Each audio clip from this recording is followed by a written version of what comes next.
start recording this there. I just got your tweet, Fred. Awesome. Oh, you respond to those quickly. It's very cool. Right here. All right. We ready to go? We're ready to do a podcast? Yeah, let's do it. Okay. Welcome back to the Golf Smarter podcast, Jeff. Fred, thanks so much for having me. It's always fun to have you. That's why you've been on, 112 times out of the 500 episodes that we've done? I think that's the exact number, actually. It's been a lot. And we've even had you at one of our Golf Smarter events when we were in Phoenix, and that was really a lot of fun having you join us for dinner and hanging out and talking and answering questions. And that's what I'm hoping we can do here today, too. Now that this is going to be episode 511 of the Golf Smarter podcast, we're hoping to expand it and allow people to join in with us and make it interactive. So we're here at blab.im, and we'll be doing this hopefully with every Golf Smarter podcast, but we'll still be making it the podcast that people can listen to and they download. They can get the Golf Smarter app and get it automatically, or you can find us in iTunes. It's not hard to do. We're there a lot. But this is new for both of us, Jeff. So what I would love for you to do is give a little background on who you are so people understand how impressive you are with your teaching. And they can see right there on the screen that we've got your website up. And we'll put a little more information about the Pebble Beach vacation when we come to that as well. Yeah, well, thanks, Fred. Well, I've been involved in the game my entire life. Grew up the son of a PGA golf professional just outside of Philadelphia and got into coaching at a very early age. Gave my first golf lesson when I was only 16 years old, and grew up sort of, dreaming of one day, being able to be involved with, Golf Digest magazine. That was sort of the goal. And, I was very, really? Yeah, absolutely. I mean, you're looking at Jim Flick and Bob Toski and Jack Lumpkin and, Davis Love Jr. And, before all of this technology, was so abundant, where did you get your golf information? You got it from Golf Digest. Yeah, exactly. So did you want to be a contributor, or you wanted to have stories about Jeff Ritter in Golf Digest? I just wanted to be part of the game on the biggest level that I could. And Golf Digest for me was always the gold standard. So the question is how do you do that? And I was very fortunate for my first coaching job to be with Dave Pelz out of PGA West. And while I was with Dave Pelz, I was able to do some stuff with ESPN and Golf Channel, and believe it or not, that was 20 years ago, Fred. So wow, yeah, my first Golf Channel appearance was 20 years ago. So I'm 43. Not bad for someone who's only 31 years old. I wish that was the truth. But, we're not going any closer than that. Yeah, so after Dave Pelz, I actually had a chance to work with the Golf Digest schools, and that gave me an avenue to submit some ideas to editorial, and that relationship became a positive one.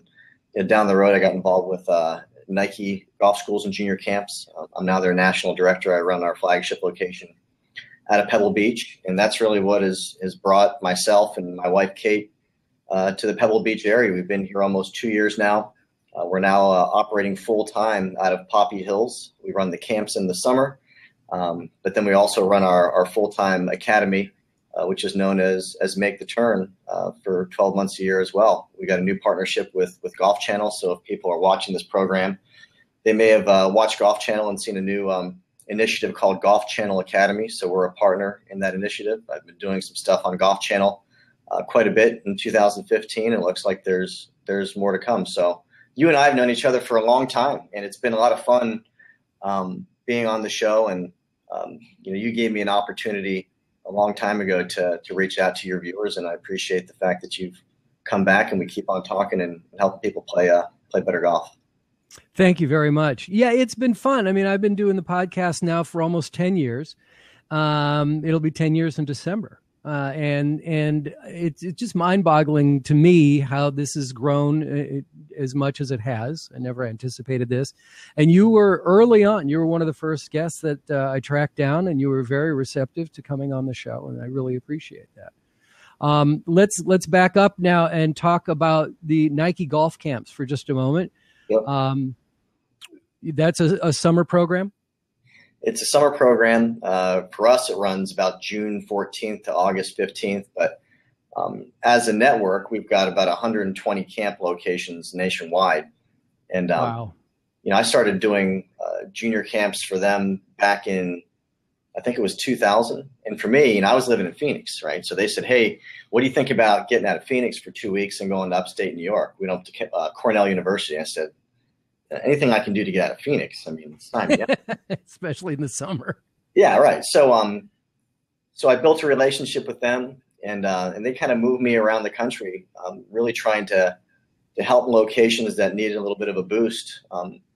Really sort of make the change they needed to be relevant in that market. And about 4 years ago, they said, what do you think about running our flagship location in Pebble Beach? So we stay at a private school called the Robert Louis Stevenson School. It's right within the gates of the Del Monte Forest, which is Pebble Beach. And we play Spyglass and Spanish Bay and Poppy Hills.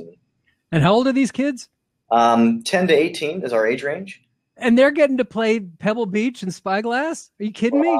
Well, they don't play Pebble Beach. That's the only course they don't play. But in all the other Pebble Beach properties they play. So sorry. And it's really, really a great camp. And when I was 12 years old, I got on an airplane and I went to golf camp down in Boca Raton, Florida, from the Philadelphia area. And I just had the week of my life. And to this day, I still remember everything about that experience. So being in Pebble Beach, and of course, it being a Nike program, we get a lot of eyeballs from families all over the world. And one of the cool things that we do is we have a map of the world in our little dormitory, what we call the clubhouse.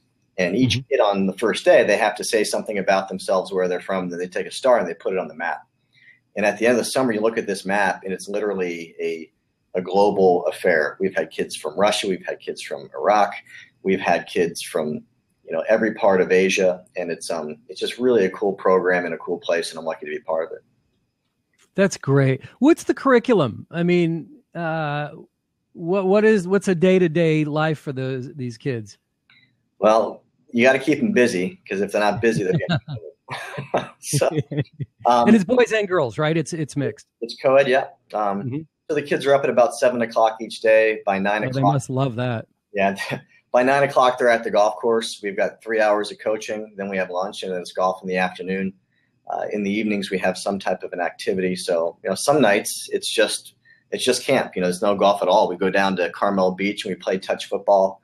We take the kids that don't want to do that. We actually walk them up onto Pebble Beach itself, and they go up to number 7 and number 8, and they get a chance to stand there and look at the ocean and take pictures and whatnot. And annoy people who are trying to play. Well, we get up there pretty late, but okay.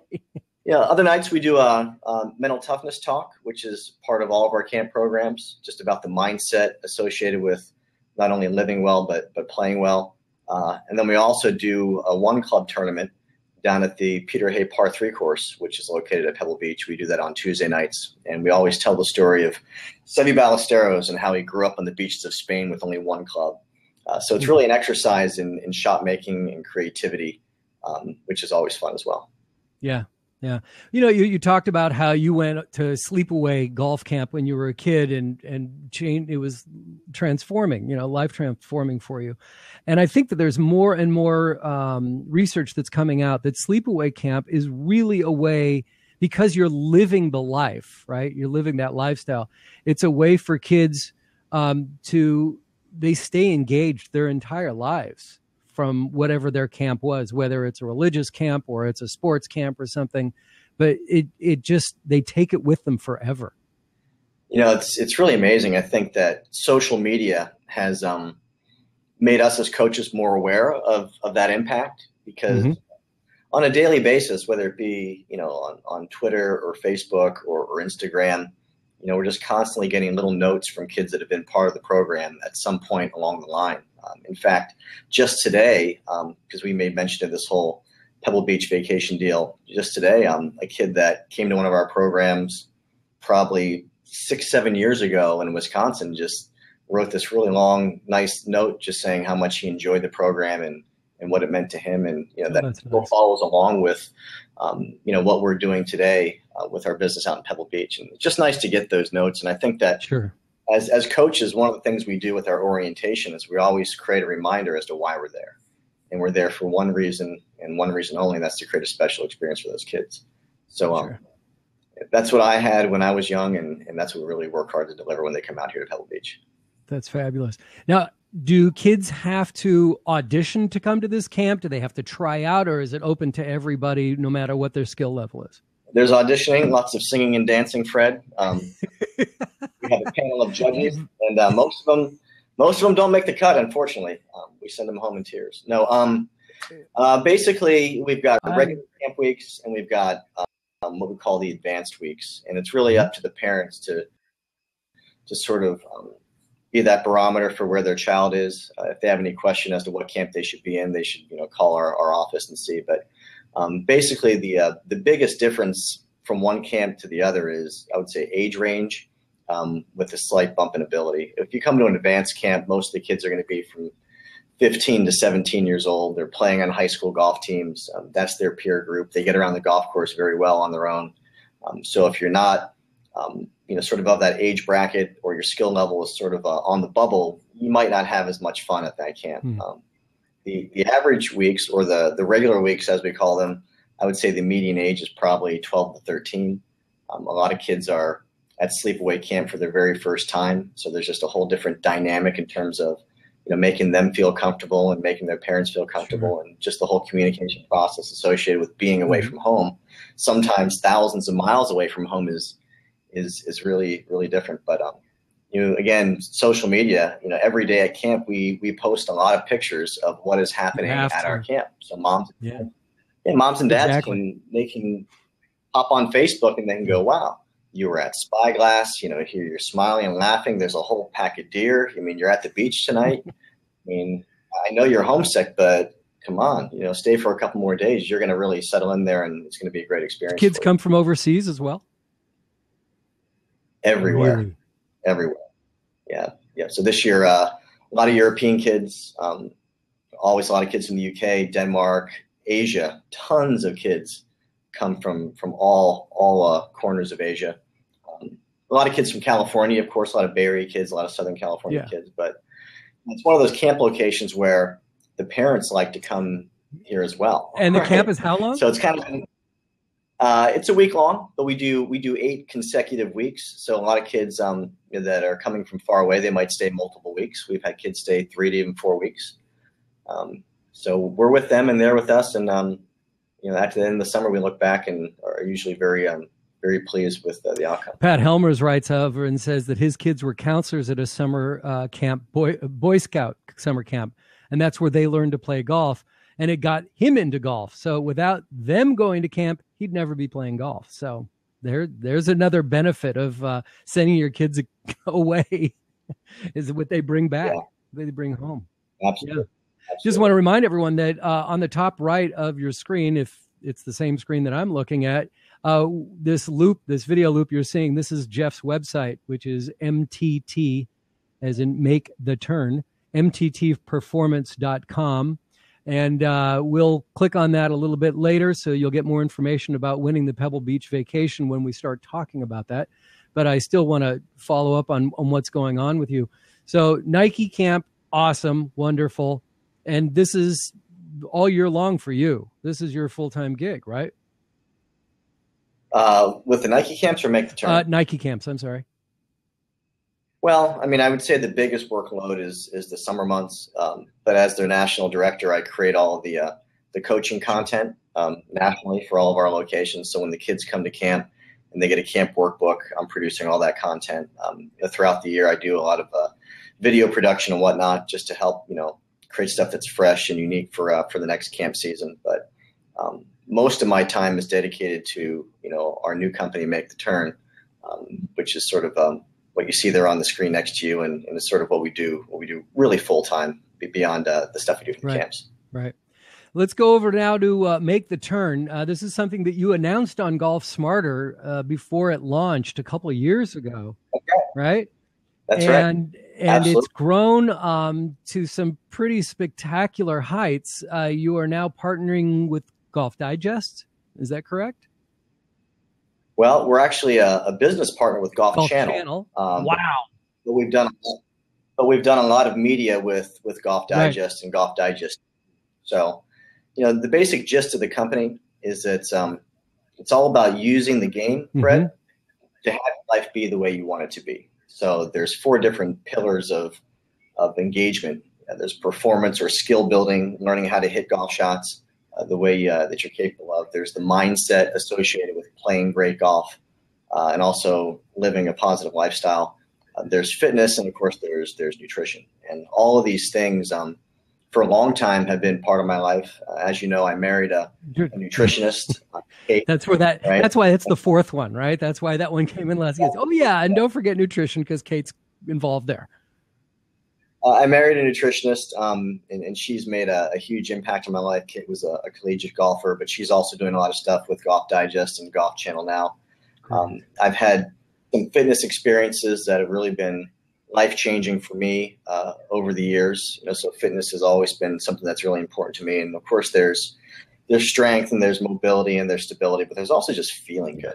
And one of our whole philosophies related to mindset, fitness, and nutrition is simply that people are at their best when they feel their best, right? So if you feel good, you're going to have a better chance of playing great golf. And if you feel good, you're going to have a better chance of having that sort of, find its way into the rest of your life as well. So Make the Turn, it's a golf performance and lifestyle activation company where we've got a great group of coaches that are tops in their category. And our goal is to help people play better golf and enjoy their lives more while doing so. So let's talk about it, because initially what happened with Make the Turn that I remember is it was once a week you would put out a different, let's call it an assignment of what your challenge is going to be that week. And again, it's performance, mindset, fitness, and nutrition. And then you combine them all, but you do one at a time, right? And now what exactly are you doing with the Golf Channel on that? Do you have weekly episodes or tips? How do you do it with them? Well, that program is actually Golf Digest based. Okay. And so we did have that right. Back in 2014, I approached Golf Digest, and I'd done a lot of stuff for them editorially, just with regular print stories and whatnot. I did some video for them, but I really went in there and I said, what do you guys really need moving forward? And the whole landscape of coaching and coaching-based media had changed to the point where what they really needed was video. So I tried to come up with an idea for trying to get who we are and what we do in front of as many Golf Digest viewers as we could, while producing something that was really great for the magazine. So I created the Make the Turn Weekly Challenge series, and it was 50 video-based challenges that rotated through performance, mindset, fitness, and nutrition. And one of the things that I wanted to do is I didn't want these challenges to be how-to challenges. As a golf instructor, the things we normally do are, this is how you fix a slice. Right. This is how you fix a hook. This is how you hit it 20 yards farther, right?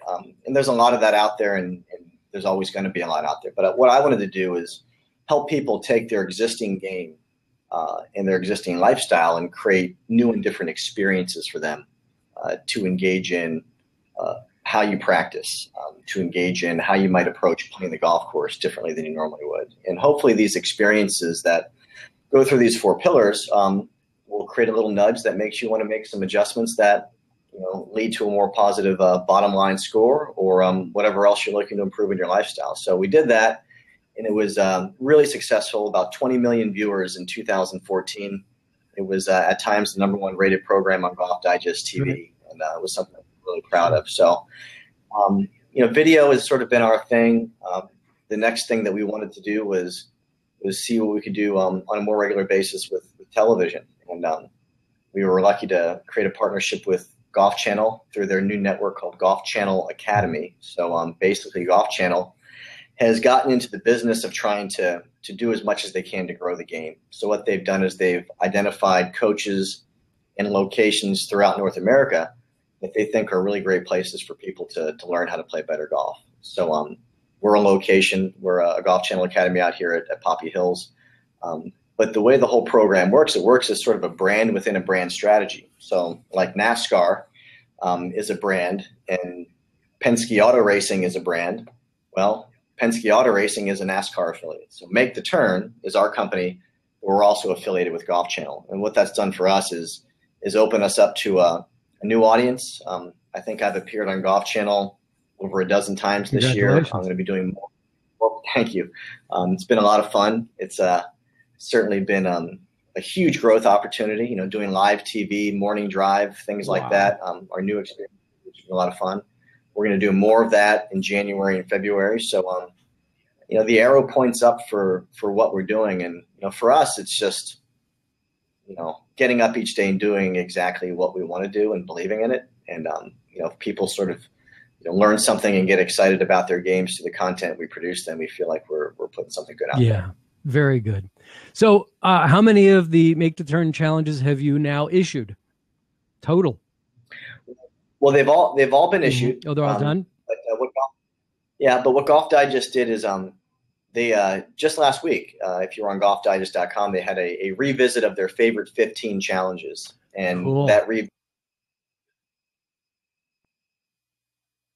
Okay, so looks like Jeff lost his signal just a touch here. Hopefully he'll be able to come right back to us and tell us more. If you have any questions at all, please, hopefully he's going to, I'm going to let him log back in here. I'll open that up. If you have any questions for Jeff or myself, please call in or just go ahead and submit a question right there on the right side of your screen, on your screen. And if you do have to write a question, the easiest way to do it is go /question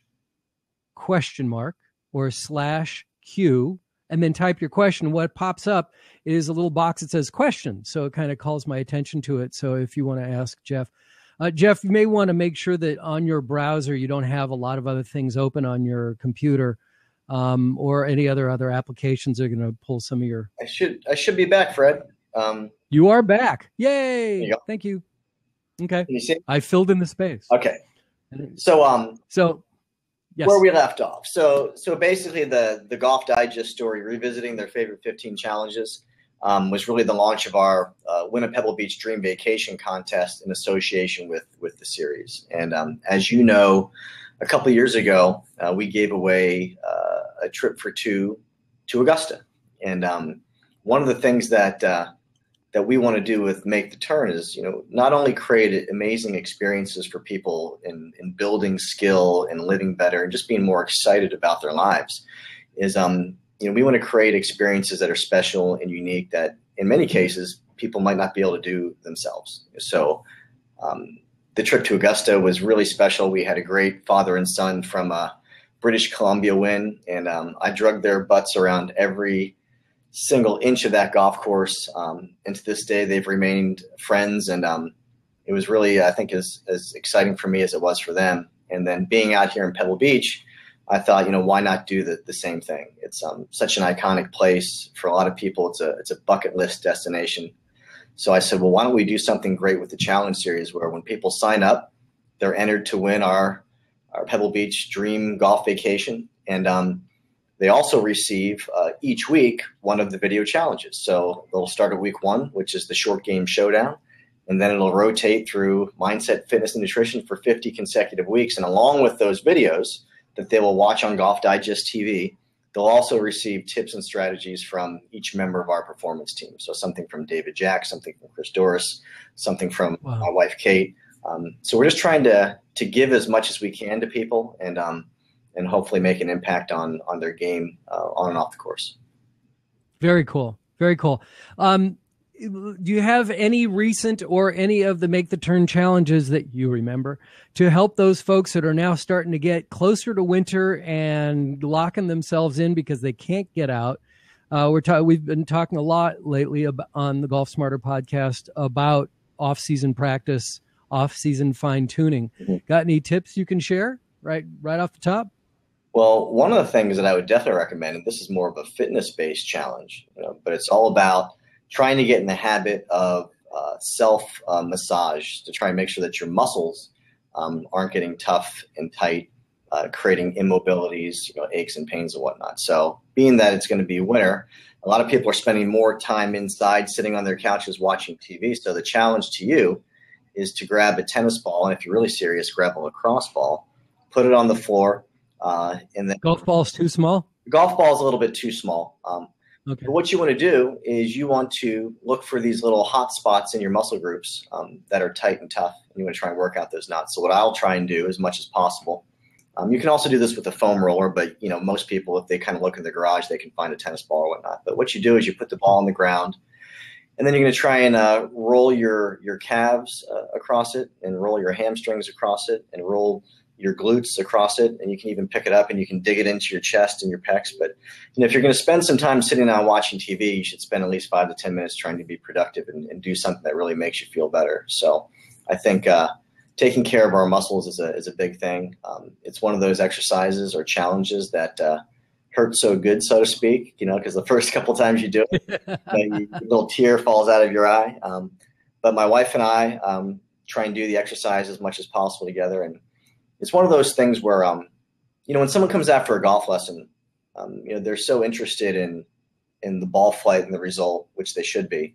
But a lot of times, some of the basics, such as, how they're holding the club or how they're positioning their feet, are so far out of whack that it's hard for them to get the result they're looking for. So one of my little taglines is be brilliant with the basics. So it's all about just doing the little things that anyone can do, that add up to big results. So I think that as it relates to body health and muscle health, something as easy as sitting on the ground with a tennis ball and rolling across some of those tough spots really makes a huge difference. And, I think fitness and golf and all of these things, they're so much rooted in momentum. If you haven't been involved in an exercise program, the first time you go out there, you feel like, man, why am I doing this? This is really painful. But, when you feel a little bit stronger, and you feel a little bit lighter and you maybe lose a few pounds and all of a sudden your back doesn't hurt, you sort of want more of that. You know what I mean? Yeah. So that's kind of what the program is all about, is not having you try and do it all overnight, but just creating these little nudges that, create a result that makes you want more. Yeah. Well, I'm glad to hear that you and your wife are doing self-massage. And I think that's something that everyone should participate in. I always have to do self-massage because she goes, my hands are too small.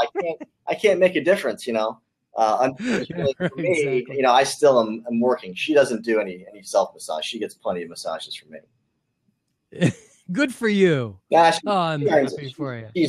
Yeah. You were talking about, off-season things people doing and the lessons they take, and you're working on this. Is swing mechanics, let me rephrase this. Are golf instructors focused too much on mechanics and not enough on playing golf? And there is a huge difference, correct? There's a huge difference. Yeah. And one of the things is that I think that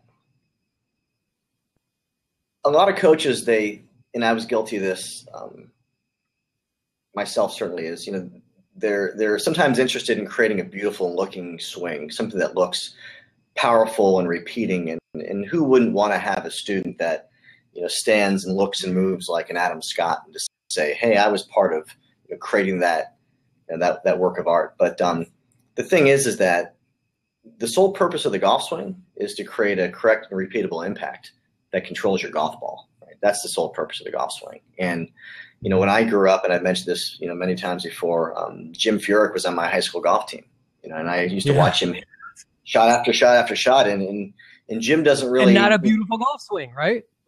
Well, the thing Far is from that a beautiful golf swing. Well, it's funny you mention that because I was looking at it the other day. Golf Digest had posted it. And I thought to myself, you know what? That's one of the most beautiful swings I've ever seen. Because it's so unique. It's so unique and it's so rhythmic. And the thing is, it produces a beautiful golf shot. And the thing is, when you look at the players from the past that didn't have the benefits of our modern day technologies, and they found their swings in the dirt, so to speak, as Ben Hogan might put it, there were a lot more idiosyncratic golf swings that produced great results. So when you look at the PGA Tour as it was when I was growing up, you look at the Lee Trevinos, and you look at the Tom Watsons, and you look at other players, the Gabe Brewers of the world, the Miller Barbers, and then of course here comes Jim Furyk, and I think that the game was in some ways a lot more interesting to watch. There were more personalities. I mean, back in the day, you had the Golden Bear, the Great White Shark, the Black Knight, the Walrus. I mean, we don't have that stuff now. Right? Sure we do. We have Jordan, Rory, yeah, Bubba. those are regular names, maybe except the Bubba. You know, Bubba, you're right. But the thing is, depending on the place, the country you're in, yeah. I think somewhere along the line, coaches became enamored with efficiency, right? And efficiency for some coaches was trying to fit a player into a model. And what we do is, we don't have a specific model swing or a model of teaching. What we do have is we have a model for analysis, education, and adjustment, right? So one of the things that we've developed that really works well for us and our students is a program we call ISC. So that stands for Impact, Speed, and Control. And I talked about this on Golf Channel. And for us, ISC are really what golf's true fundamentals are made up of and what coaches should be most concerned with and what players should be most concerned with. So Fred, when you think about golf's fundamentals, if I say, okay, Fred, on your show, we're going to talk about golf's fundamentals. Let's start, listing fundamentals. You might say grip, boom, fundamental. Right. Stance, PGA. fundamental. Right. PGA, position, posture, grip, and alignment. So, fundamentals, they should be absolutes. They should be things that every golfer does in a very similar way to be able to play the game at a high level. Right? Would you agree with that? Just the word fundamental by nature? Yeah, sure. So the thing is that when you look at great players, they don't all hold it the same, right? Not by a long shot. Jordan Spieth, right? And then Zach Johnson, not even close. They don't all aim the same. Freddie Couples aims straight left in the trees. And then Sam Snead used to close his stance and aim down the right-hand side of the fairway, so that doesn't work. Then you look at posture, from a traditional-looking Adam Scott-like posture to Arnold Palmer reaching away from it like he's standing a mile to Scott Hoke like he's, going to shank every single ball that he hits. So those things can't be fundamentals. So those are not fundamentals; those are variables, right? Okay. So what are the true fundamentals? What are the true fundamentals? Impact, speed, and control. So if we go to impact. Of course, there's a lot of things that you can put into the impact category. But for us, impact is all about angle of attack and what we call low point. Right? So basically, your golf swing is a circle, ground somewhere. Right? So where is your circle hitting the ground? Well, if you're hitting an iron off the turf or a hybrid or a fairway wood, you want the low point to be slightly on the target side of the golf ball, right? With a reasonable angle of attack. So not too shallow and not too steep. So if you look at a high-level player, high school, college, or beyond, you can line up 50 balls in a row. Imagine you took like some spray paint and put a white line right on the practice tee. You could put 50 balls on that line, and all of these players will have very good low point control. You'll see divot after divot after divot on the target side of the line, right? The higher handicaps go, Fred, the more variable the low point position is and the more variable the angle of attack and or resultant depth of divot is, right? So, you got a ball, perfect. Okay, so now the goal is, if I'm hitting the ball that way, now it's feeding back. I don't know why. I hope it's not doing it to everybody. Oh, you don't. But if I'm a right-handed golfer, I'm hitting the ball that way. And so, you want to come down here so that if the ball's laying on the ground, I'm trying to figure out how to make this work. You want your divot to be up here. And most amateurs are putting their divot way back here and then, clunk and then hitting top and going, oh, I lifted my head. Yeah. So you want the bottom of the swing to be slightly forward on the target side of the ball with a, reasonable angle of attack. Now, the reason I use the word reasonable is because that's what you need to produce reasonable shots. And everyone's different. Some people hit more down, some people hit less down. If you swing down too much, right, then you're swinging down, out of reason. If you swing up too much, again, that angle of attack is unreasonable, so you get these crazy shots. So if you're hitting a little bit down to a reasonable degree and the low point is slightly forward, then you're going to fall into that I check the box category of what a high-level player has the ability to do, all right? The second fundamental is speed. So if you are a high-level player, high school, college, or beyond, you have the skill to produce enough speed to be able to challenge the golf course and or your fellow competitors, right? You're talking about club head speed, correct? Yeah, club head speed. So you produce enough speed so that on a par 4, it doesn't take you 4 full shots to get there, right? Right. So you are a high level player. Exactly. Right. Right. So, when you look at the PGA Tour, of course, everyone has the ability to produce enough speed, right? And if you're at the lower end of the spectrum as it relates to clubhead speed, it's more difficult for you to challenge the other players. I mean, look at Chambers Bay this year. I'm watching this tournament, and then U.S. Open last hole, and I forget the exact number, but it was like Dustin Johnson pulls 5-iron from 245 plus yards. Right? It was either 245 or 275, some stupid distance, right? Ridiculous. And he hits it to 10 feet. Right? I mean, how do you compete? How do you compete with that? Well, you got to be able to produce speed. Now, of course, your home course isn't set up like a US Open style course. And the fellow people that you're playing golf with, in the top flight of your club championship, aren't hitting 5-iron from 245 plus yards. But the thing is, you have to be able to produce a reasonable amount of speed, again, to play at a high level, right? So if you can do that by using your hands, your arms, and your body effectively to generate a reasonable amount of clubhead speed, you can shoot some good scores. The final fundamental, RC, is for control. And basically, if you're a high-level player, you have a very good ability to control the height and curve of your golf shot. So basically, when you're hitting shots, you're getting a very predictable high point and bend right to left or left to right. And when you can do that, again, you can manage your way around the golf course very well. The higher your handicap is, the more up, the more down, the more left, the more right you hit it. The contact and flight is so variable, it's really, really difficult to work your way around all the hazards that the course architects have set out there for you. So thank you for that explanation about fundamentals versus mechanics. But when I'm asking about, are they teaching golf? Are they teaching fundamentals? That's my point. Yeah. Go ahead. My point is that as it relates to this discussion, which I've made probably way too long, that whereas before, I would really be dialed into the fundamentals as I knew them growing up, right? And then the shape of the swing and drawing lines on a video and all those things that we've seen over the years. The thing I'm most concerned with right now are the condition of the player's impact, speed, and control, right? So, for example, Jordan Spieth, he puts his hand like this, right? But he still controls his ball flight, height, and curvature. So why in the world would I want to move Jordan Spieth's hand? Because if he moves his hand, it's going to change his ability to do that. So even though this so-called fundamental grip is a little bit idiosyncratic, it's actually perfect because it produces the result he's looking for, right? So what we're looking at in a golf lesson is what's the condition of the low point? What's the behavior of the angle of attack? How much speed is this player creating? Is the height and curve consistent and repeatable?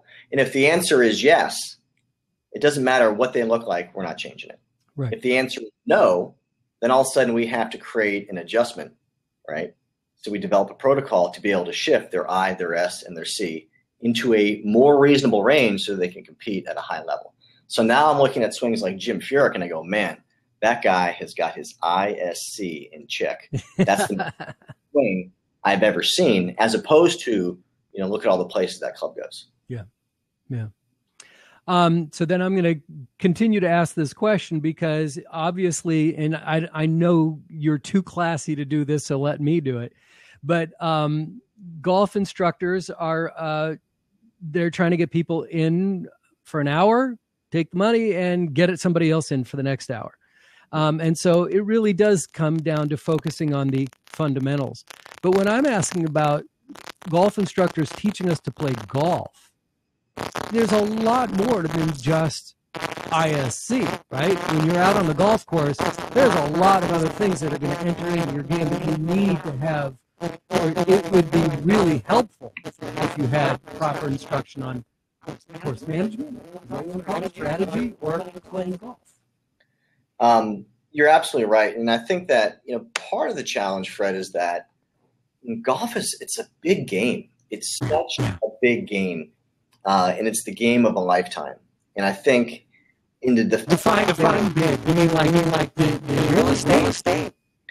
Big in terms of all the things that you could potentially learn and all the skills you could develop, right, to be able to play at a high level. And the thing is, in defense of other coaches, I think sometimes when someone comes in, their impact, speed, and control are so unreasonable that within that hour, the coach is just trying to help them get the ball in the air and forward over and over again, so they can go out and have the chance of having fun.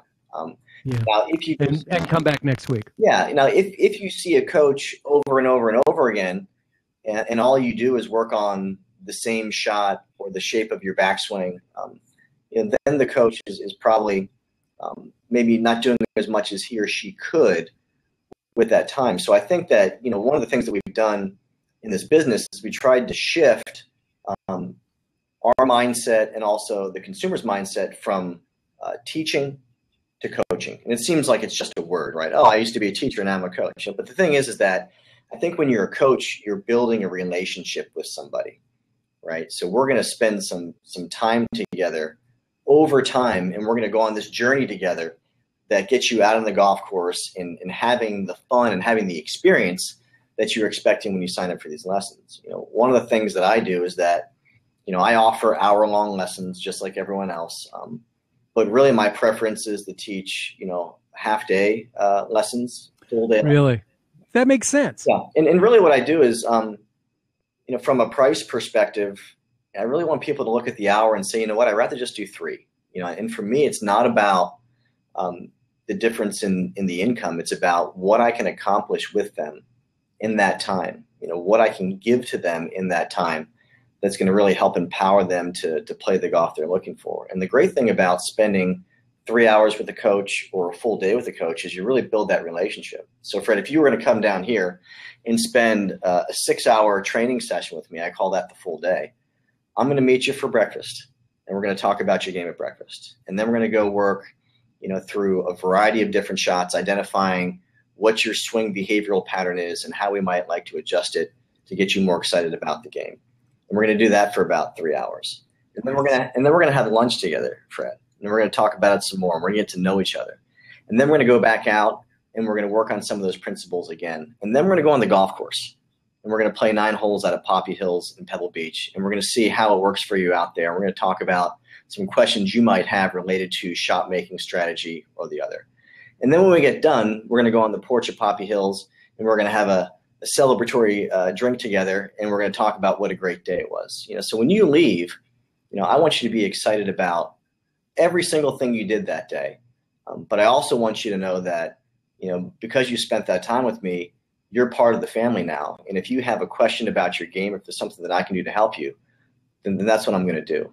So I want you to be able to have that coaching experience where that I care, that our team cares, that we judge our success by your progress. But it's not just coming in and hitting a bunch of golf balls, punching the clock and leaving. It's an experience. And that's how I prefer to coach, and that's how I prefer things to go. I realize not everyone financially can commit to some of those longer time blocks, but everything that we do, we try and have it feel and operate the same way where, that we're in it with you to win it, and we're going to do everything we can to deliver. Awesome. So listen, as I explained earlier, if you hadn't heard before, what's happening on this third screen here is Jeff's website, mttperformance.com. I'm going to lose that now because I would like for you, and what we've been telling people all along is that you've got this amazing contest coming up to win a Pebble Beach vacation. I'm going to want you to explain this contest, how you enter and what's involved. And then I'm going to open it up and see if anybody else wants to submit any questions. And I'm going to unlock it. So if they want to come on and ask you a question or get some advice, you can do that. And then after we take a couple questions, I would love for you to finish up with one tip that you can provide us. And I think that it's probably a good idea, since we talked about it earlier, an off-season tip would be a good one. Okay. So start talking about the contest, and I'll unlock this and let people ask if they want to come in and ask you a question. Yeah. So the contest is in partnership with Think Golf as our sponsor. It's facilitated by Golf Digest TV. To enter, you just have to visit our website, which is mttperformance.com/contest. Will take you right to the page All you need is your name and email, and you're entered. And what you're going to receive are 50 weeks of emails. And within those emails are the Golf Digest video challenges. So it'll start at week 1, which will be a performance-based challenge, and they'll rotate mindset, fitness, nutrition until the program is done. There's no way for us to track whether or not you did the challenge or how well you did, but it's just all about giving you something unique and different to try above and beyond what you might currently do, to try and help not only your golf game, but also all those other areas of your life. And in addition to the videos through Golf Digest TV, you also get weekly strategies from myself, our mindset coach, our fitness coach, and also my wife, our nutritionist, again, to help you on your journey. So that's how it works. And we're just looking forward to getting as many people involved with the program as we can, helping people as much as we can through our philosophy and the way we do things. And then sometime early in the summer of 2016, we'll pick a winner and we'll bring them out here to Pebble Beach. Well, between this Blabcast and the Golf Smarter podcast, which will be published next week, find it in iTunes or at golfsmarter.com, or get the Golf Smarter app and have it automatically downloaded. I really was struggling whether or not to bring you on to talk about this, because the more I open this up to other people, the less chance I have to win. Oh, I didn't mean to do that while you were drinking. You almost did the perfect spit take on that one. Yeah. Well, Fred, if you win this thing, it's going to upset a lot of your viewers. And yeah, exactly. Hey, screw 'em. I don't care. Yeah.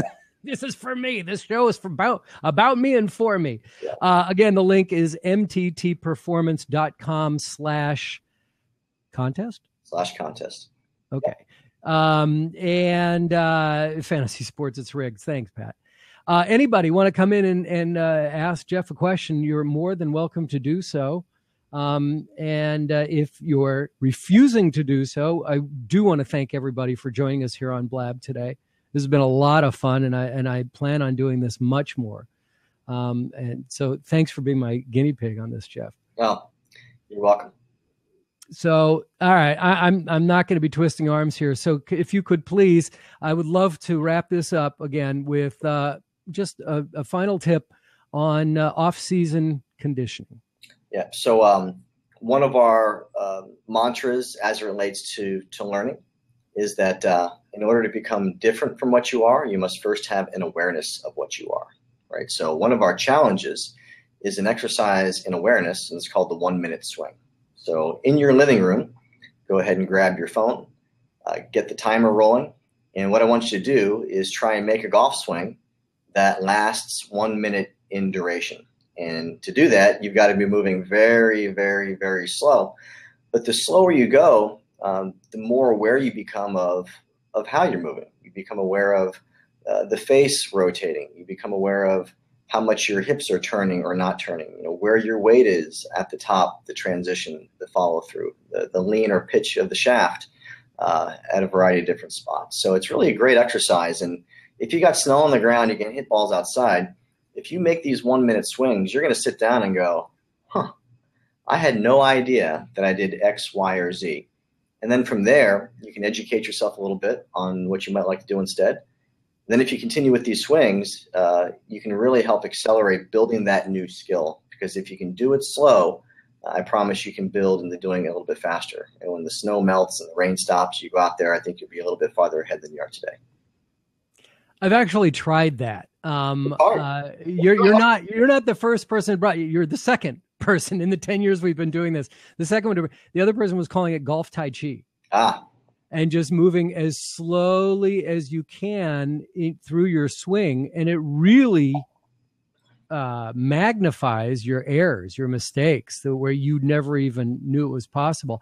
And being somebody who has an extreme case of ADD, I rarely can get through a very, very slow swing. But every time I do, or both times that I have, I've found that it's very helpful and really magnifies my mistakes. Yeah, it's really challenging, but again, it's being willing to do the little things that add up to a lot. And when you look at what the world's best players do within their training environment, to try and make these little shifts and little moves that add up to a lot, they do so many things that are unique and different from just going out and hitting golf balls. And this is one exercise that really works for everyone. It's a great one. It's a great one. All right, Jeff Ritter, mttgolfperformance.com. No golf, mttperformance.com. mttperformance.com. And the reason I said that is because your Twitter handle is mttgolf. Yeah. And you're also on Facebook under Jeff Ritter Golf. Make the Turn. Under Make the Turn. So all these things we have to remember, but it's not that tough. You should definitely look Jeff up if you're interested at all in becoming a better golfer, and especially if you want to get your kids to a golf camp in the next summer. While we're here, it's ussportscamps.com/golf is where you can find all the golf programs. So US Sports is the company that runs every youth-based camp on behalf of Nike, not only just golf. They're located in San Rafael, which is right in your backyard. Yes, it is. Yep. And that's the best way to learn about locations all throughout North America. That would be a great experience for your kids. Great. Jeff, great to talk to you, man. Thanks, Fred. Have a great winter, great time off, and we'll keep looking for you on Golf Channel. All right. Thanks, Fred. Thanks, buddy. Take care. And everyone, thank you very much for joining us. Stay tuned into Twitter because Golf Smarter will be back on Blab, but you can hear our episodes forever, 10 years worth of episodes, over 500 at golfsmarter.com and in iTunes. Thanks so much for joining us.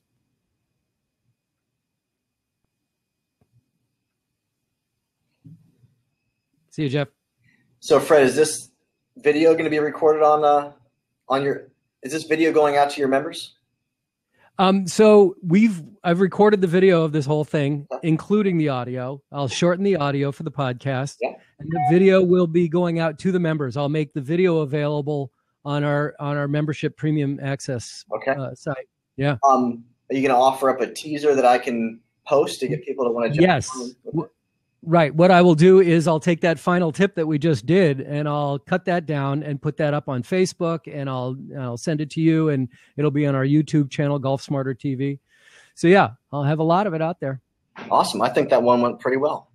That was a lot of fun. You did a great job as always. I love having you on. I appreciate your willingness to keep bringing me on. Really do. Thanks for reaching out, buddy. Okay. Thanks, Fred.